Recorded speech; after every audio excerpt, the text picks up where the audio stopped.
Našim dnešným hosťom je Tomáš Stanko, majiteľ firmy Infinity Studio SRO, ktorá sa zaoberá... Videoprodukciou. Dobrý deň, ahojte. No, ako to vzniklo? Čo si ty vyučený, alebo kde si chodil do školy, alebo ako si sa k tomuto vlastne dostal? Tak ja som sa k tomuto dostal na strednej škole, keď som začal vnímať kameru ako nejaký kreatívny nástroj a veľmi ma to chytilo.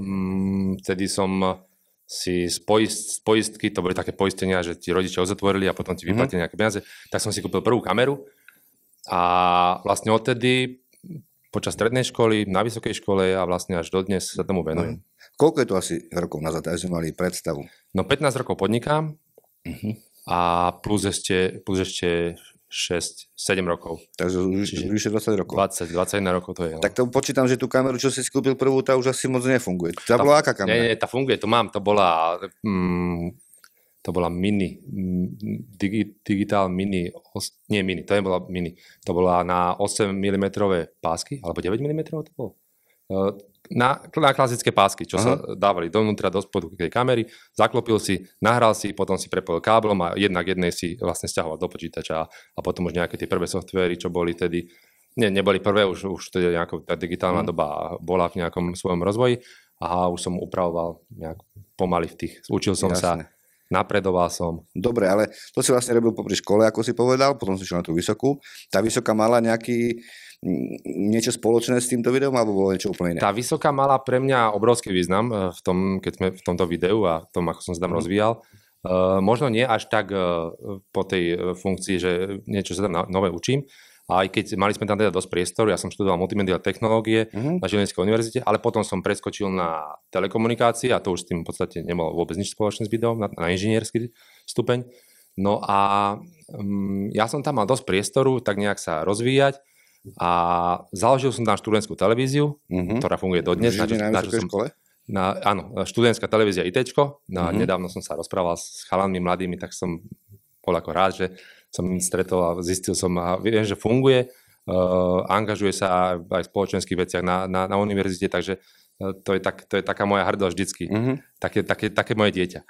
A to ako funguje? To vlastne kto to môže vidieť? Oni to majú nejak rozvedené, tá televízia študentská? No, tam je nejaká štruktúra vysielacia, aj nejaké spravodajstvo, relácie ohľadne života na univerzite pre študentov a myslím, že časť vysielania je na internete, ale keď sa teda my začínali s tým, tak vlastne fungovali sme na intrákoch iba. My sme vlastne boli aj skôr nejaká internátna televízia, potom sa to nejako vykryštalizovala na študentská televízia a vysielanie je teda prioritne pre tých študentov, čiže funguje na nejakej sieti spoločnej na hlinách a na veľkom dieli a teda myslím, že oni majú teraz aj vysielanie na internete, že sa robí nejaké, myslím, že raz týždenne sú bloky, ale to už je ako v podstate mimo všetko mňa, ale hovorím, že ako sme tedy začínali s tým, takže vlastne ja som založil niečo, čo teraz pokračuje, za čo som rád a popri tom vlastne som spoznával ľudí, zisťoval som vlastne, ako to je, možno, že nejaké tie prvé zárobky prišli, potrebujeme spraviť video, vyrobíte videa, spravíte nám, za koľko nám spravíte.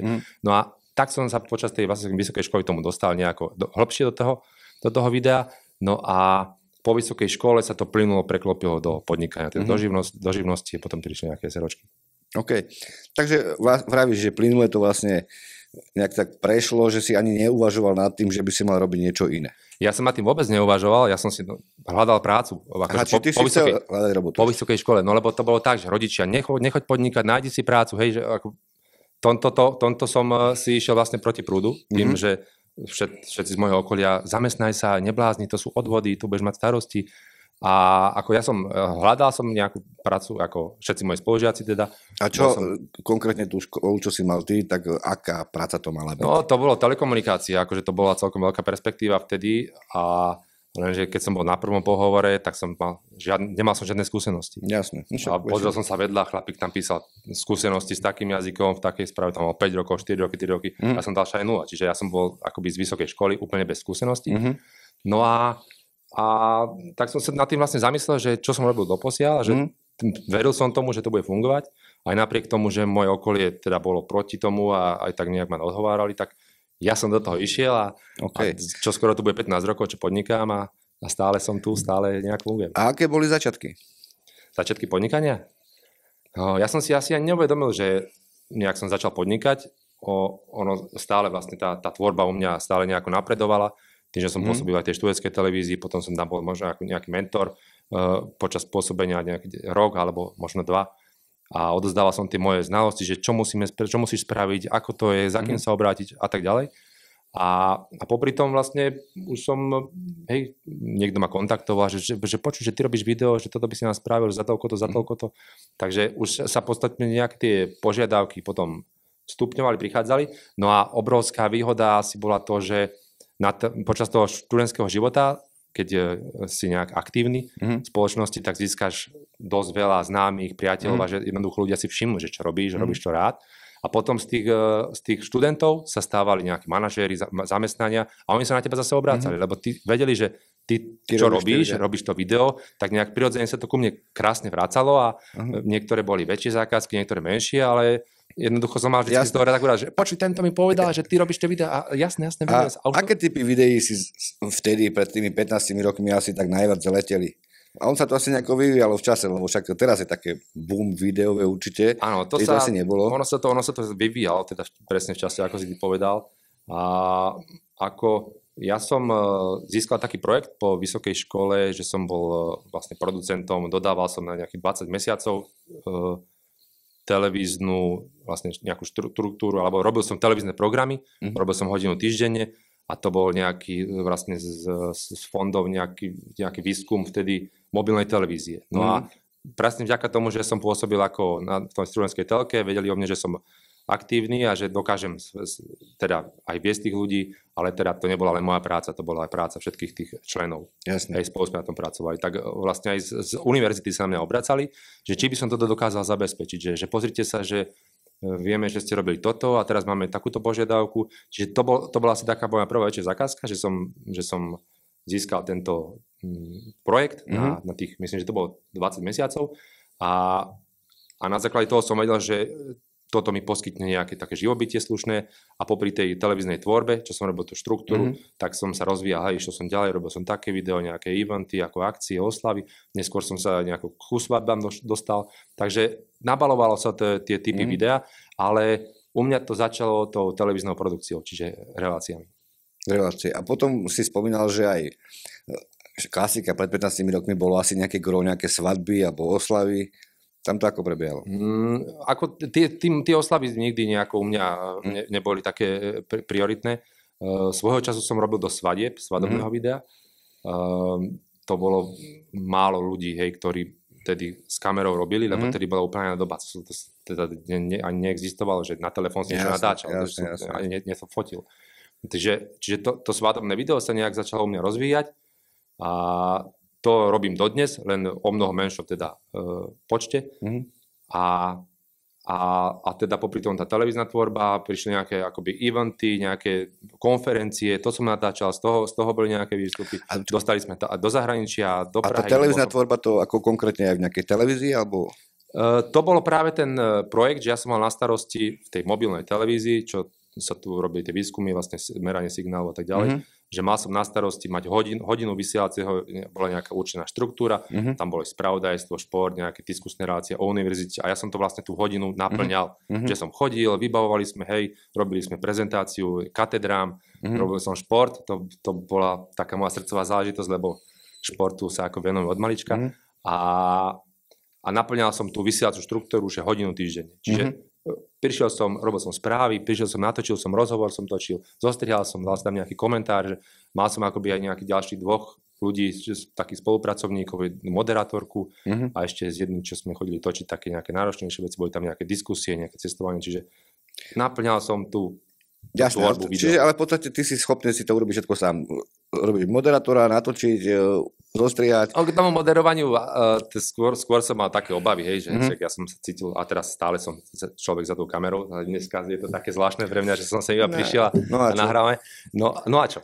No a čo? Takže k tomu moderovaniu som sa dostal možno až tento rok, keď som otvoril podcastové vlastné štúdio a začal som si nahrávať vlastné podcasty, čiže tak sa to nejako aj preklopilo. Jasne.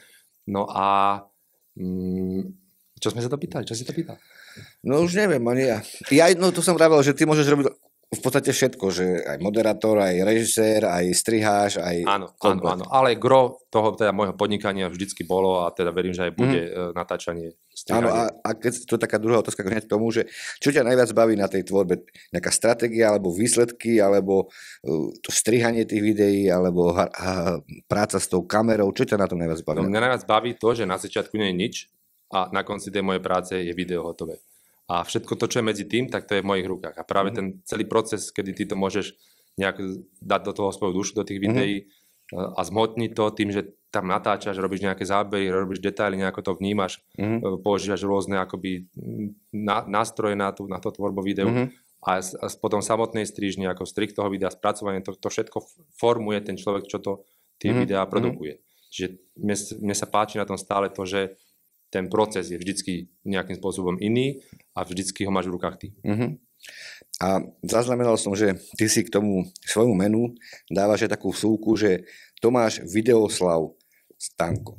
Áno. Čo to je, ako logický Videoslav, viem asi, ale tak povedz ty, čo si tým chcel povedať. Tak ten Videoslav, ono to má korene v takej tej našej slovanskej histórii, v tradícii takých folklór, kedy si vlastne boli trošku iné mená a označovali a teda tie mená sa tvorili podľa toho, čo ľudia robia radi. Hej, čiže bol nejaký Slav, no a ja som tým, že som s tým videom žil a stále žijem a milujem to, čo robím, tak som vlastne si prijal tú priezvisko, takú prezývku Videoslav. No a z toho vznikla aj rovnomenná SROčka neskôr, takže to je také, čo sa najviac s tým menom, s takým teda prezývkou identifikujem. Ja som Jaroslav, ale mám radšej Leto, ale tak to možno, že by som mohol Letoslav. No tak môže si zmeniť meno na Letoslav teda. Prečo by mal podľa teba dnes každý podnikateľ investovať do videa? Tak zober si, že tvoj biznis je predaj produktov a teda funguješ možno tak, že máš nejakú prevádzku predajňu a ľudia k tebe chodia. Ale na to, aby ľudia o tebe vedeli a aby si ich prilákal, tak treba sa nejako prezentovať. Ten potenciál je tam obrovský a hlavne dneska, v dnešnej dobe, Instagram ako úplne je podľa mňa priorita pre každú firmu, alebo teda možno malo by byť. Tak zober si, že ty, kým získaš jednoho človeka na nejaké povedzme alebo stretnutie, tak niečo ti to trvá. Hej, ty voláš s ním, sa pripojíš na stretnutie, ideš na stretnutie, niekde ideš do Bratislavy, to ti trvá, stretne sa s ním, rozpráva sa s ním, rokuješ s ním, vyjednávaš s ním. Ale ty, keď spravíš jedno video, tak tým jedným videom neoslovíš jednoho. Ale môžeš, keď bude to video správne spravené, tak môžeš osloviť 1000 ľudí naraz. Môžeš osloviť 5000 a môžeš 100 000 ľudí osloviť naraz. Čiže to je tá obrovská výhoda, že to video vlastne prostredníctvom toho prezentuješ ten svoj produkt alebo tú svoju službu masám ľudí, ktorých môžeš naraz osloviť. Jasné. A aké typy videí sú podľa teba také najvhodnejšie pre nejakých malých a stredných podnikateľov? Ako za mňa sú to jednoznačne trendové videá. Sú to videá, vlastne, ktoré ľudia majú radi, na ktorých sú zvyknutí a ktoré fičia na tom Instagrame. Hej, neviem, možno nejaký príklad spomeniem, že teraz fičí také, že typy hostí, napríklad hoteloví, alebo typy turistov. Hej, že máš nejaký turista a ty sa zoberieš a teraz hráš nejaký tých rôzne roli. Čiže a mnoho ďalších akoby trendových videí vzniká a sú už v nejakej pôsobnosti. Napríklad mne sa tak páčilo, že čo bol ten Bentley alebo ten Rolls Royce s takouto modelkou, že sa tak klepkala po tých gumách. Rolls Royce, tak šepkala, tak ja som tiež také spravil video na traktor. Aha. Takže to je presne tie trendové videá, ktoré fungujú a to je prvá vec, ktorá by teda, keď chce človek niečo s videom tvoriť, sledovať tie trendy. Tak také zábavné a teraz asi letia najviac. Také zábavné a potom by tam mal teda byť nejaký, že čomu sa venuje, buď to robiť teda v tom prostredí, ktoré o tom vypovedá. Nemusí to byť priamo akoby reklama, že ahoj, mám tu pre teba takéto produkty, takéto veci za takú super cenu, ale ty sa tým divákom a tým ľuďom o mnoho lepšie ťa príjmu, keď sa ty prihovoríš akože nejakým bezprostredným zábavným štýlom a možno aj srandu si zo seba spravíš. Jasne, tak ono je dokázané v obchode, že človek v podstate nepredáva produkt, ale seba. Takže asi je to niečo o tom. Akú najčastejšiu chybu robia podľa teba firmy pri propagácii videí na sociálnych sieťach? Ako ja vydávam veľa, hej, že ja si tým prechádzam, sledujem tie trendy aj firmy, tak je to v podstate nejaké spontánne alebo nejaké nenaplánované pridávanie fotiek, videí, kadejakých, čo možno nemá nejakú výpovednú hodnotu, alebo že ten priestor tu je a je určite lepšie, aby tí ľudia ako pridávali aspoň niečo ako nič, že určite sa to možno, že k tomu klientovi nejako dostane, ale lepšie by bolo niečo naplánovať a fungovať tak v rámci toho, hej, čo som teraz hovoril, že buď si teda tie trendové videá, alebo nejakým spôsobom si nájsť, ako sa k tomu klientovi prihovoriť a udržať si ho. Lebo keď človek hodí nejakú fotku, že aha, toto je naša predajňa, toto je pekné, ale môže sa spraviť 100 viacej variant tých videí a o mnoho inak to poňať, ako takto hovorím, ale že všetko je lepšie ako nič, každá prezentácia a to iba otázka vlastne toho nastavenie toho človeka, že pozri, môže to mať takto lepšie ešte, že prečo nerobíš toto? A zase to je otázka toho času, keď veľa firiem jednoducho na tú prezentáciu nejak nemá čas, na prvom rade je biznis, to tiež tomu rozumiem, a že tá prezentácia je iba tak nejak na okraji. A nehovorím tým, že každá firma by mala mať číslo 1, ako by robila videá, ale je to, v podstate malo by to byť forma nejakej prezentácie každej firmy, ktorá chce nejako napredovať a posúvať sa nejako ďalej a hlavne oslovať nových klientov. No, viem, že ty v podstate robíš aj interiéry, aj v exteriéri, viem, že aj zvýšky, zrejme nejaké drony. Keď sa ťa opýtam na takú, nechcem povedať, že veselú príhodu z natáčení, ale niečo také, že kde si natáčal fakt nejaké neobvyklé miesto, alebo niečo také zažil, alebo niečo tak utkolo v pamäti, čo by to bolo? No, asi také môj top, čo bolo, ja mám veľmi rád stroje, také veľké stavebné, tie bagre a nákladiaky. Raz ma zavolali do tunela Višňové. Natáčal som celú smenu. A to bolo pre mňa, ja som mal strašnú radosť, lebo som zrazu videl zblízky tie obrovské sklápače, kde boli kolesa väčšie ako ja jednoducho. A natáčal som, hej, som mňou chodil ako zamestnanec, manažer a som povedal, že tu by som chcel ísť natáčať do toho bagra. A už vyťahol tú banicku, toto svetielko už mával, že stoj, choď. Tak som išiel normálne, ja som sadol som k tomu bagristovi, som si do tunela, tam hrábal, ja som tam lietal po kabíne, lebo oni mali takéto všetky tie odpružené. On sa rozbehol, narval to tam s tou radlicou do tých kameňov, ako čo vynášali von tú odpálenú suť. Takže tak, no a hovorím, to bolo pre mňa úžasné natáčanie, tam som začal jednu veľmi takú zábavu, pre mňa nie, ale pre tých ľudí áno, točil sa odpal. A dal som si tam takú malú kameru, oni tam, lebo to sa vrta dovnútra, tam sa narve dynamit a potom sa idú skovať tým baníci a teda ľudia, čo tam robia, odpali sa to.